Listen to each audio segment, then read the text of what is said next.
नमस्ते दोस्तों। आज हम एरेज डिस्कस करेंगे। एरेज मतलब क्या, कैसे उसको यूज़ करना है, कब यूज़ करना है, वो सारा हम आज डिस्कस करेंगे। तो सबसे पहले समझते हैं कि ये एरे होते क्या है।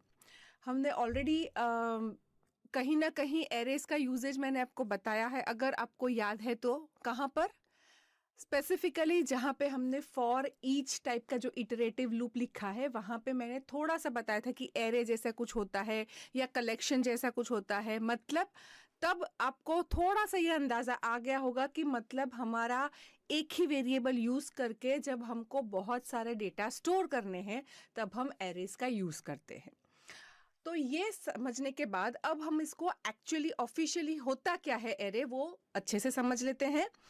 तो मैं आपको बता दूं कि एरेज जो है वो कोई भी प्रोग्रामिंग लैंग्वेज में, जरूरी नहीं है कि जावा में, एरे का मतलब हमेशा क्या होता है कि जब आपको multiple values similar data type की या फिर सेम डेटा टाइप की जो मल्टीपल वैल्यूज को स्टोर करना है एक वेरिएबल के अंदर, तब आप एरेज का यूज करते हैं। मतलब कि अगर सपोज समझो कि मुझे 10 स्टूडेंट्स के या 60 स्टूडेंट्स के मार्क्स स्टोर करने हैं, या फिर मुझे मेरी कंपनी के समझो 60 एम्प्लॉयज की मुझे सैलरी स्टोर करनी है, या समझो कि 60 स्टूडेंट्स स्टोर करने हैं या 60 एम्प्लॉयज का डेटा स्टोर करना है, तो मैं क्या एम्प्लॉयज 60 अलग अलग, एम्प्लॉय 1, एम्प्लॉय 2, एम्प्लॉय 3, ऐसे 60 अलग अलग एम्प्लॉयज सिलेक्ट मतलब डिक्लेयर करूंगी, और पूरे प्रोग्राम में कभी एम्प्लॉय 4 के लिए, कभी एम्प्लॉय 3 के लिए, मतलब ऐसे अलग अलग वेरिएबल नाम देकर सबको ऐसे एक्सेस करेंगे हम। अगर मैं स्टूडेंट्स बना रही हूँ, अगर समझो मुझे 60 स्टूडेंट्स बनाने हैं और ऐसे 60 स्टूडेंट के लिए क्या मैं अलग अलग 60 स्टूडेंट के अलग अलग नाम रखूंगी, तो फिर कौन से स्टूडेंट का क्या नाम है वो हम कैसे करेंगे? तो वो बहुत ज़्यादा टीडियस हो जाता है। इसलिए हमेशा जब भी हमको सेम टाइप का डेटा, सिमिलर मतलब सारे स्टूडेंट स्टोर करने हैं, या फिर मुझे बहुत सारे एम्प्लॉय स्टोर करने हैं, या फिर बहुत सारे नेम कैरेक्टर्स, बहुत सारे नाम स्टोर करने हैं, या बहुत सारी एज स्टोर करवानी है, या बहुत सारी हाइट स्टोर करनी है, तब एक जैसा जब मुझे स्टोर करना है तो हम क्या यूज करते हैं? एरेज का यूज करते हैं। मतलब बहुत सारे डेटा एक वेरिएबल के अंदर स्टोर हो सकता है, और ये सारे डेटा जो है वो सिमिलर टाइप के होंगे। मतलब कि समझो आपको ऐसा चाहिए कि मुझे एक नाम स्टोर करना है, एक एड्रेस स्टोर करना है, एक एज स्टोर करनी है, एक मार्क्स स्टोर करना है, एक ईमेल आईडी चाहिए, तो उसके लिए हम एरेज का यूज नहीं करेंगे। इसमें भी बहुत सारे डेटा है कि भाई एक नाम आ गया है ना, कैरेक्टर, फिर मुझे एक मार्क्स स्टोर करने हैं तो मे बी इंटीजर है, फिर मुझे हाइट स्टोर करनी है तो मे बी फ्लोट है, राइट। फिर उसका मुझे मैरिटल स्टेटस स्टोर करना है कि वेदर इज मैरिड और नॉट, राइट सपोज, तो मैं वो स्टोर करती हूँ तो वो बुलियन टाइप का हुआ। तो ये मेरे 4 वैल्यूज है अलग अलग टाइप की। तो डेटा मेरे पास 4 है, लेकिन चारों के डेटा टाइप अलग अलग है ना, एक फ्लोट है, एक इंट है, एक बुलियन है। तो उस केस में मुझे एरेज का यूज नहीं करना है। एरेज कब यूज करेंगे? जब हमारा जो डेटा होगा वो सिमिलर टाइप का होगा, सेम डेटा टाइप का होगा, है ना। मतलब कि मैंने एग्जांपल ही ऐसे दिया है कि बहुत सारी मुझे हाइट स्टोर करनी है या बहुत सारा मुझे नाम स्टोर करना है, तो उस केस में हम एरेज का यूज करते हैं।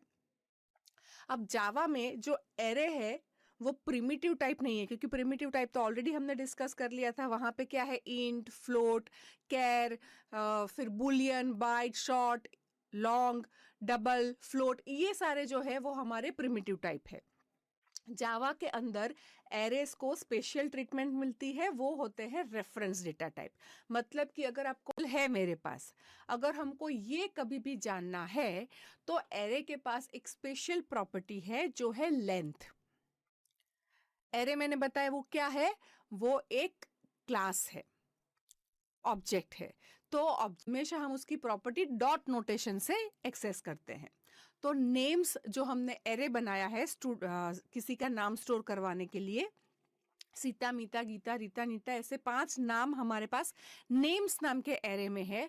तो मुझे देखना है कि कितने नाम स्टोर करवाए हैं मैंने। तो हम क्या कर सकते हैं? हम उसकी लेंथ से चेक कर सकते हैं, हम उसका चेक कर सकते हैं कि भाई कितने यहाँ पर डेटा है हमारे पास। वो हमको इंटीजर वैल्यू रिटर्न करेगा। लेंथ का रिटर्न टाइप हमेशा क्या होगा? इंटीजर।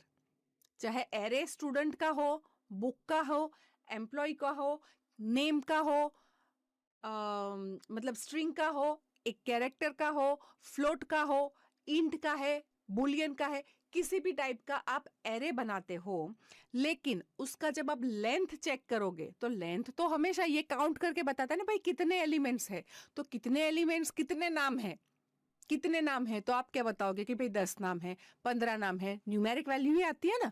तो हमेशा इसका जो लेंथ प्रॉपर्टी है वो क्या रिटर्न करेगा, लेंथ जो प्रॉपर्टी है वो numeric value, integer value return करेगा।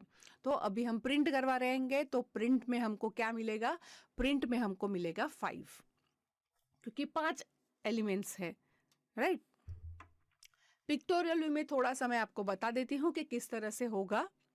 ओके, यहाँ पर जैसे नेम्स हमने एरे डिक्लेयर किया था और नेम्स में n नंबर ऑफ नाम हम स्टोर करवा रहे हैं, तो नेम इटसेल्फ में n नाम या n एरे उसमें नहीं होता है। नेम्स जो है वो रेफरेंस है, वो किसी को रिफर करेगा। तो नेम को भी मेमोरी मिलेगी, बट कितनी, उसको रेफरेंस स्टोर करने के लिए जितना चाहिए, ये 0 एलिमेंट का एड्रेस स्टोर करने के लिए जितनी जगह चाहिए उतनी नेम्स को मिलेगी। और ये जो 0, 1, 2 इस तरह से हमारे एलिमेंट स्टोर होते जाएंगे जितने हमारे हैं, राइट। अगर मेरा एलिमेंट 0 से लेकर n बताया है, मतलब टोटल एरे की साइज क्या होगी इस केस में, n+1, है ना, क्योंकि 0 से लेकर n मतलब 0 भी है, तो 1 से n और 0 भी है, तो टोटल इसमें एरे की साइज क्या है, n+1। इस तरह से कंटिग्यूअस मेमोरी लोकेशंस पे स्टोर होंगे, राइट। और यहां पर पहला एलिमेंट 0 है, मतलब 0 का एड्रेस हमारे पास रेफरेंस में आता है। अब हमको एक एक एलिमेंट को एक्सेस करना है, तो हम लूप का ही यूज करेंगे, क्योंकि रिपीटेटिव है। मुझे 10 बार स्टूडेंट के नाम प्रिंट करवाने हैं, या फिर 10 बार मुझे कुछ चेक करना है कि भाई इसमें कितने स्टूडेंट ऐसे हैं जिनका नाम ऐसे वाई से शुरू होता है या एस से शुरू होता है, या कैसे ऐसे स्टूडेंट है, कितने ऐसे स्टूडेंट्स हैं जिसके नाम जिसका पहला कैरेक्टर और लास्ट कैरेक्टर सेम निकलते हैं, कुछ भी, मतलब मुझे कितने ऐसे स्टूडेंट्स हैं जिनका एज, या कितनी ऐसी एज मैंने स्टोर करके रखी है कि जो हमको ये देखना है कि भाई कितने ऐसे हैं जो सीनियर सिटीजन है, राइट। तो कितने ऐसे हैं जो सीनियर सिटीजन है, और सीनियर सिटीजन मतलब 65 अबाव, तो 65 अबाव वाले कितने हैं, तो एक एक एलिमेंट को मुझे एक्सेस करना है, तो हम फॉर लूप का, जनरली लूप का, और हम प्रिफर करेंगे फॉर लूप का, क्योंकि यहाँ पर हम काउंटिंग बेस कंट्रोलिंग करेंगे, है ना, कितने एलिमेंट्स है उतनी बार लूप चलनी चाहिए। तो जब काउंटिंग बेस कंट्रोल करना है तब फॉर लूप का यूज करना प्रेफर करते हैं, इसलिए हम फॉर लूप के यूज के साथ एरे के एक एक एलिमेंट को एक्सेस करेंगे। आई होप ये थियोरेटिकली आपको क्लियर है। अब हम इसको डेमोन्स्ट्रेट भी करेंगे एंड डेमोन्स्ट्रेट करके देखेंगे कि एरेज में किस तरह से काम होता है। बट आई होप ये जो हमने डिस्कशन किया, जो थियोरेटिकल पार्ट, वो आपको समझ में आ गया कि एरे क्या है, किस तरह से डिक्लेयर करते हैं, कैसे उसको एक्सेस करते हैं, कैसे मेमोरी में स्टोर होते हैं। इसमें आपको फर्दर कुछ भी डिस्कशन करना है, कुछ एलाबरेट करना है, या आपके पास और कोई भी थॉट्स हैं जो आपको शेयर करने हैं अपने फ्रेंड्स के साथ, तो डेफिनेटली ये वीडियो के नीचे जो हमने डिस्कशन का बटन रखा है उस पर क्लिक करके आप वहाँ पे अपने आइडियाज़, अपनी क्वेरीज पोस्ट कर सकते हैं। ऐसा करने से आप अपना ही नहीं, अपने फेलो लर्नर्स का भी नॉलेज इंक्रीज करेंगे। Thank you very much. Happy coding.